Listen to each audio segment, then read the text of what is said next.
हम जान लेते हैं क्लास 10 समास में किस टाइप के क्वेश्चंस आपके कैसे क्वेश्चंस आएंगे। ठीक है, देखिए बेटा, पहला क्वेश्चन बन रहा है हमारा, दो अर्थपूर्ण शब्दों को जोड़कर नया शब्द बनाने की प्रक्रिया क्या कहलाती है। ऑप्शन में दे देगा आपको समास, संधि, उपसर्ग, प्रत्यय। ठीक है, तो आंसर क्या होगा इसका, समास। जब दो अर्थपूर्ण शब्दों को, और दो अर्थपूर्ण भी होते हैं और स्वतंत्र भी होते हैं ये। ठीक है, पहला क्वेश्चन आपका ये बन गया। दूसरा, किस समास में प्रधानता को लेकर पूछ लेगा, किस समास में पूर्व पद प्रधान होता है, उत्तर पद प्रधान होता है, किस समास में दोनों पद प्रधान होते हैं, किस समास में कोई अन्य पद प्रधान होता है, किस समास में पहला पद संख्यावाची होता है, किस समास में पूर्व पद विशेषण या उपमान करके पूछ सकता है कि कौन सा पहला पद उपमान और उत्तर पद विशेषण सॉरी विशेष्य या उपमेय होता है। ठीक है, यहां से एक क्वेश्चन आपको बना के दे देगा। तो यहां से यहां तक बेटा इनमें से 2 नंबर का तो जरूर वो पूछेगा आपसे। ठीक है, पद की प्रधानता को लेकर 2 नंबर का यहां से आता ही आता है। और 2 नंबर का कहां से आता है आपको, यहां से आता है कि कोई आपको समास विग्रह दे दिया। ठीक है, समास विग्रह जैसे ये लिखा हुआ है। ठीक है, नौ रात्रियों का समूह सॉरी समाहार, 9 रात्रियों का समाहार ये दे दिया आपको। ठीक है, समास विग्रह दे दिया और आपसे पूछेगा क्या, इसका समास और समस्त पद। ठीक है, और समस्त पद दे दिया, समास और समास विग्रह पूछेगा। बेटा 3 ही तो चीजें हैं, समास बना प्रक्रिया के द्वारा हम जो है समस्त पद का निर्माण करते हैं और समास का विग्रह करते हैं। तो समास प्रक्रिया के माध्यम से कौन सा समास बनकर आया हमारा, समास कौन सा होगा उसमें, या समस्त पद क्या होगा उसका, या समास विग्रह क्या होगा। तो क्या क्वेश्चन देगा वो हमें कि किसी या समस्त पद देगा तो समास और समास विग्रह पूछ लेगा। ठीक है, समझ लो बेटा ध्यान से इसको, समस्त पद देगा तो कह देगा बताओ समास और समास विग्रह बता दो इसका, या समास विग्रह दे दिया तो समास और समस्त पद पूछ लेगा हमसे। ठीक है, और 2 नंबर का यहां से बन रहा है। ठीक है, 2 नंबर का यहां से बन रहा है। 5 क्वेश्चन आपके टोटल आएंगे।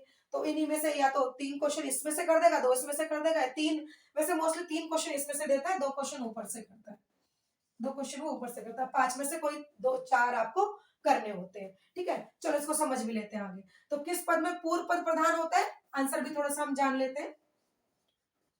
अव्ययी भाव समास में, किसमें, अव्ययी भाव समास में हमारा पूर्व पद प्रधान होता है। उत्तर पद किसमें प्रधान होता है, तत्पुरुष समास में।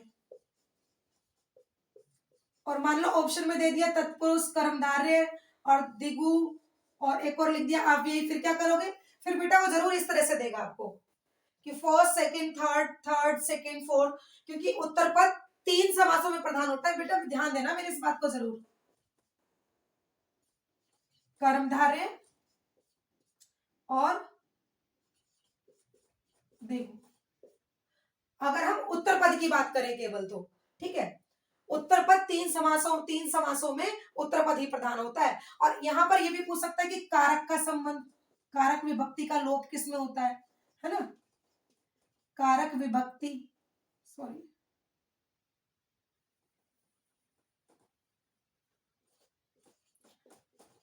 कारक विभक्ति का लोप किसमें होता है, ये तत्पुरुष को लेकर। देखो इन तीनों समास को लेकर एक मेन क्वेश्चन तो उत्तर पद वाला बन सकता है। ठीक है, यदि ऑप्शन में तत्पुरुष है ओनली और ये दोनों नहीं है तो तत्पुरुष को लगा कर आ जाना, और यदि ऑप्शन में 2-3 होंगे तो जरूर बेटा वो फिर इस तरह से क्वेश्चन बनाएगा आपका।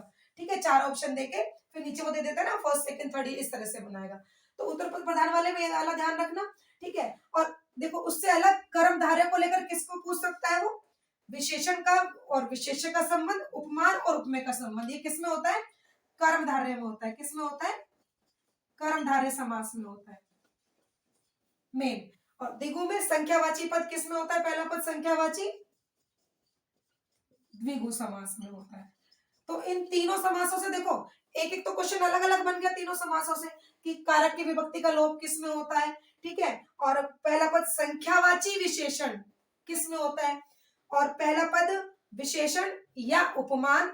ठीक है, और दूसरा पद विशेषण या उपमेय किसमें होता है, कर्मधारय में। ठीक है, ये बन गए इसके अलग अलग क्वेश्चन और एक क्वेश्चन इनका मेन जो कंबाइन बन गया। ठीक है, ये आपसे पूछ रहे हैं। फिर दोनों पद प्रधान किसमें होते हैं, दोनों पद प्रधान होते हैं आपके द्वंद्व समास में।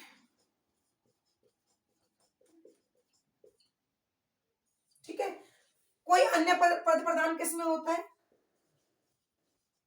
बहुव्रीहि समास में।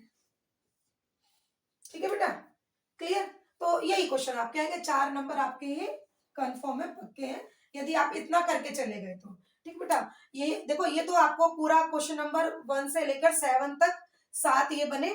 ठीक है, 7 से अलग 2 मैंने आपको बताया, चलो आप इसको भी ले लेते हैं। तो एक ये बन गया हमारा 8। ठीक है, 8, बस एक और जोड़ लो, कारक के विभक्ति के लोप वाला जोड़ लो।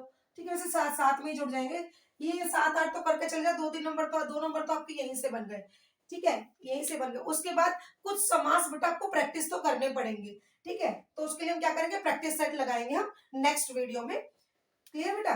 अभी ये आपके लिए इतना काफी है, आप इससे समझ गए होंगे कि मतलब किस तरह के क्वेश्चन आपसे पूछे, इससे बाहर कुछ नहीं बनेगा बेटा। यही पूछेगा, पूर्व पद किसमें प्रधान है, उत्तर पद किसमें प्रधान है, दोनों पद किसमें प्रधान है, कोई अन्य पद किसमें प्रधान है, कौन से समास में पहला पद संख्यावाची होता है, कौन से समास में पहला पद विशेषण दूसरा पद विशेष्य होता है, कौन से समास में पहला पद उपमान और उपमेय होता है। देखो लैंग्वेज थोड़ी चेंज कर सकता है कि किस समास में उत्तर पद की विशेषता, क्या पूर्व पद उत्तर पद की विशेषता बताता है, ऐसे भी पूछ सकता है वो।